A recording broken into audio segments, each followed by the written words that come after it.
کہ نبی کریم صلی اللہ علیہ وآلہ وسلم کسی جنازے میں تھے اور قبر کی تیاری میں بھی دیر تھی، تو جیسے سب انتظار میں بیٹھ جاتے ہیں تو نبی پاک صلی اللہ علیہ وسلم نیچے بیٹھ گئے. آپ کے ہاتھ میں ایک چھڑی تھی اور آپ زمین میں جیسے آدمی کچھ سوچ رہا ہوتا ہے تو ساتھ ساتھ ایسے تو پھر آپ نے اس موقع پر ایک بات ارشاد فرمائی. پھر آپ نے دونوں کیفیتوں کو الگ الگ بتایا. آپ نے فرمایا جب مومن کی روح نکلتی ہے تو فرشتے آتے ہیں، ملک الموت جنت سے کفن لے کے آتے ہیں، اور وہ جیسے میں نے پہلے بھی عرض کیا کہ وہ آ کے فرشتے سارے اپنی اپنی ڈیوٹیاں لگ جاتی ہیں، اور پھر وہ اس کے کان میں آ کے کہتا ہے ایتھا النفس الطیبہ، اے پاکیزہ روح نکلو، اخرجی الی مغفرت من اللہ ورضوان، سبحان اللہ کی مغفرت اور اللہ کی خوشنودی کی طرف نکلو. تو پھر وہ تو فوراً نکلتی ہے نا، مطلب اس کا مطلب وہ تو خوش ہوتی ہے، وہ تو نکلنے کے لیے پھر دیر ہی نہیں لگتی. اور وہ جیسے پانی کی مشک بھری ہوئی ہے تو بند کھول دیا جائے، تخرج تسیل کما تخرج القطرۃ من فی السقا، وہ نکل جاتی. تو دوسرا جو ہے جب وہ مومن کے علاوہ کافر اور منافق کی موت کے لیے جب فرشتے آتے ہیں تو نبی کریم صلی اللہ علیہ وسلم نے فرمایا وہ جہنم سے بدبودار کفن لے کے آتے ہیں. اب اس طرح ڈیوٹیاں لگ جاتی ہیں، سب بیٹھ جاتے ہیں، تو وہ جو ملک الموت ہے وہ اس کے کان میں آ کے کہتا ہے ایتھا النفس الخبیثہ، اے ناپاک روح نکلو، اخرجی باہر نکلو، الی سخط من اللہ وغضب، اللہ کی ناراضگی اور اللہ کے غضب کی طرف نکلو. اللہ کی ناراضگی اور اللہ کا غضب تیرا انتظار کر رہا ہے. آپ اندازہ کریں جس کو یہ کہا جائے اور ادھر دنیا میں پڑے ہوئے اس کو یہ خبر مل جائے کہ اللہ کی ناراضگی اور اللہ کا غصہ میرا انتظار کر رہا ہے تو وہ کیوں نکلے گی؟ جی ہاں. پھر نبی پاک صلی اللہ علیہ وسلم فرمایا فتفرق فی جسدہ، وہ پھر جسم کے اندر چھپتی پھرتی ہے، کبھی ادھر جاتی کبھی ادھر. اس کا مطلب ہے ایک اینٹی ہے نا، بالکل روح ایک چیز ہے، اس کی بھی ایک پوری سمجھ ہے. ہاں جی، وہ بھاگتی پھرتی ہے. فتفرق فی جسدہ، جسم کے اندر بھاگتی پھرتی ہے، باہر نہیں نکلتی.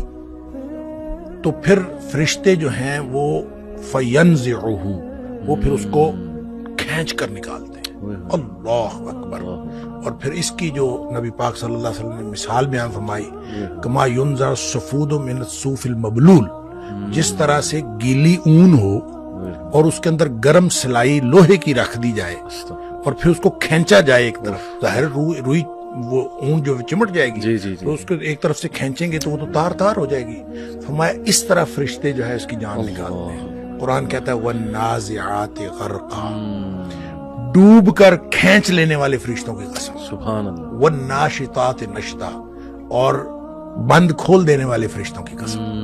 یعنی بالکل ایسے جیسے بند کھل جاتا ہے، یہ مومن کی موت ہے، اور پھر اس کو اندر سے کھینچ کر نکالتے ہیں، یہ کافر اور منافق کی موت ہے. پھر آگے بھی تفصیل نبی کریم صلی اللہ علیہ وسلم بھائی وہ جو آپ بتا رہے تھے 7ویں آسمان تک جاتی ہے، تو یہ 7ویں آسمان تک جاتی ہے. وہ تو جو علیین میں جا کے اللہ تعالیٰ کی طرف سے ہو کے اور پھر اس کو علیین میں مقام مل جاتا ہے، اور اس کو لکھ دیا جاتا ہے. علیین یا مقام ہے یا رجسٹر ہے، اس کے اندر وہ شامل ہو جاتی ہے، پھر وہ واپس آتی ہے. اسی طرح جب منافق کی اور کافر کی روح جاتی ہے تو اس کو بھی فرشتے پکڑ کے لے جاتے اس آسمان کی طرف ہی ہیں، لیکن آسمان کے دروازے ہی نہیں کھولے جاتے. اچھا، اس حدیث میں یہ بھی تفصیل ہے کہ ظاہر ہے جب مومن کی موت جنت کے خوشبودار کفن میں ڈالی جاتی ہے تو ہر طرف خوشبو پھیل جاتی ہے. صحیح. اور وہ فرشتہ جب لے کے جا رہا ہوتا ہے اس کی روح کو، سب پوچھتے ہیں کس کی روح ہے، کیونکہ خوشبو پھیلی ہوئی ہوتی ہے، اور ہر شخص اس کے لیے جو ہے نا وہ دعائیں کر رہا ہوتا ہے، اور ہر شخص خوشی اور مبارکباد کی صدائیں آ رہی ہوتی ہیں. دوسری طرف جب وہ کافر کی منافق کی موت وہ جب آتی ہے تو اس کی بدبودار کفن ہوتا ہے اور بدبو پھیل جاتی ہے سارے چار چفیرے ہر عالم. جب وہ ہر طرف بدبو پھیلتی ہے تو ہر کوئی جو ہے نا اس کے اوپر لعنت کر رہا ہوتا ہے. پھر وہ لے کے آسمانوں کو چڑھتے ہیں، آسمان کے دروازے ہی نہیں کھولے جاتے. قرآن میں بھی آتا ہے کہ اس کے لیے آسمان کے دروازے نہیں کھولے جاتے. اچھا، اس پر پھر حدیث میں آتا ہے کہ وہ فرشتے پھر اس کو وہاں سے چھوڑ دیتے ہیں. اچھا، وہ پھر گرتی ہے نیچے. یعنی جو جہنم ہے وہ پستی کا استعارہ ہے، صحیح، اور جنت جو ہے وہ اونچائی کا اور بلندی کا. इल्लियीन जो है वो भी बुलंदी की बात है, सिज्जीन कोई बहुत पस्ती की बात है। जब फरिश्ते उसको लेके जाते हैं और आसमान के दरवाजे नहीं खुलते तो वो छोड़ दिया जाता है उसको, सही। और वो फिर गिरती है नीचे गहराइयों में, कहाँ जाती है अल्लाह को मालूम है।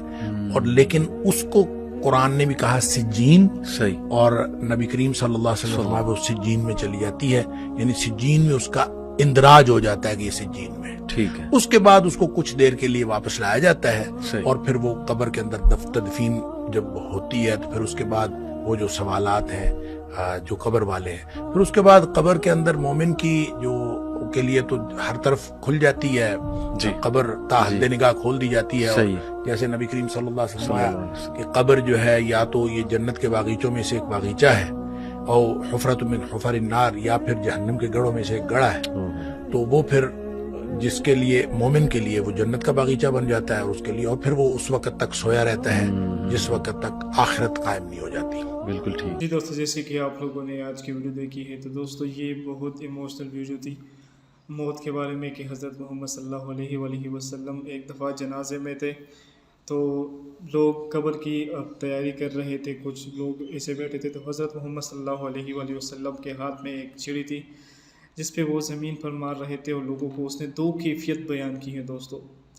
वो कौन सी दो कैफियत है जो हज़रत मोहम्मद सल्लल्लाहु अलैहि वसल्लम ने बयान की है, जैसे कि आप लोगों ने पूरी वीडियो देख ली है, कि एक पाकीज़ा रूह जब कोई फौत हो जाता है, मर जाता है, एक अच्छा इंसान, पाकीज़ा इंसान जब फौत हो जाता है, तो उसके लिए मलकुल मौत जो है वो जन्नत से वो उसका जो कफन है वो लाते हैं, उस पर खुशबू होती है, और तो जब वो आ जाते हैं तो उस रूह से कहते हैं कि आप निकल जाओ, तो दोस्तों वो जल्दी से निकल जाती है। तो फरिश्ते उससे रूह निकाल लेते हैं, और जब कोई मुनाफिक, कोई हिंदू जो है, कोई नॉन मुस्लिम जो है, उससे जब रूह निकाली जाती है, जब अल्लाह फरिश्ते आते हैं जहन्नम की बदबू से एक कफन लाते हैं, तो उसके लिए जब वो फरिश्ते उनको कहते हैं कि एक रूह आप पर लानत हो, आप अल्लाह ताला का अज़ाब और अल्लाह ताला का गुस्सा है आप पर, आप निकल जाओ, तो वो रूह जो है मुनाफिक की जो रूह है, नॉन मुस्लिम की जो रूह है, वो बदन में भागती रहती है दोस्तों।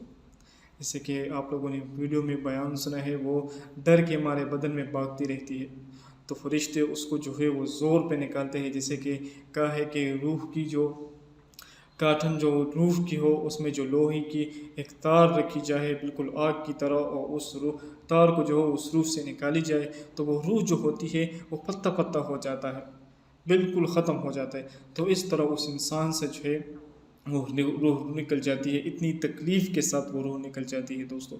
ये हमें थोड़ा सा सोचने की बात है कि हमारी मौत कैसे होगी, हमें अपनी मौत के बारे में सोचना चाहिए। और फिर वो जो रूह होती है वो 7वें आसमान तक जाती है, फरिश्ते उनका इस्तकबाल करते हैं, तो आसमान के जो दरवाज़े हैं वो खुल जाते हैं। लेकिन मुनाफिक और हिंदू की जो मौत होती है दोस्तों, वो उनके लिए जो आसमान के दरवाज़े हैं वो नहीं खुलते हैं। तो ये दोस्तों एक बहुत बहुत बड़ी बात है।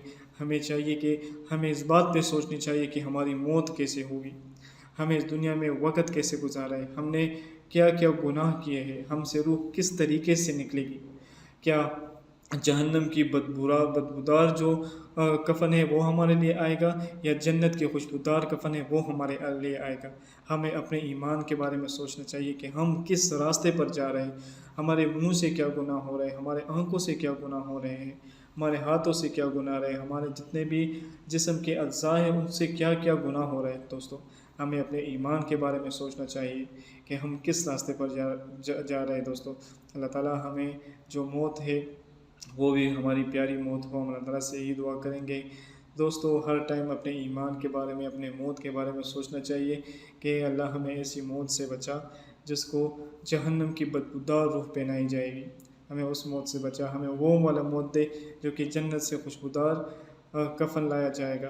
दोस्तों उम्मीद करता हूँ कि ये वीडियो आपको अच्छी लगी होगी। अगर वीडियो अच्छी लगी हो तो अपनी कीमती राय हमारे साथ ज़रूर शेयर करें। वस्सलाम।